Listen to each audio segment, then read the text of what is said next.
છોટાઉદેપુરમાં એક શિક્ષક 10 વર્ષથી તો 2 શિક્ષકો 7 વર્ષથી નથી આવતા શાળામાં।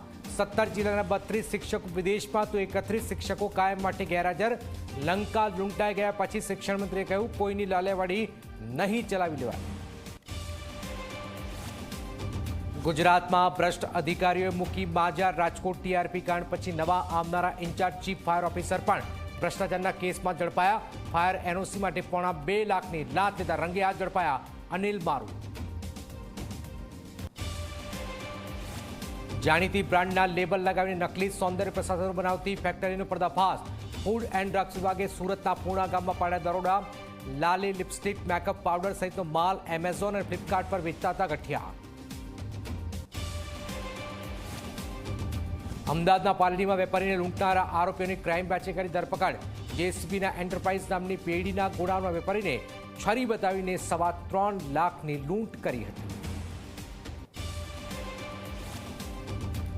વલસાડના ઉદવાડામાંથી બિનવારસી હાલતમાં ઝડપાયો 11 કિલોથી વધારે ડ્રગ્સ। ચરસના પેકેટ પર ઉર્દુ ભાષામાં લખેલું છે લખાણ। વલસાડ જિલ્લા પોલીસે શરૂ કરી તપાસ।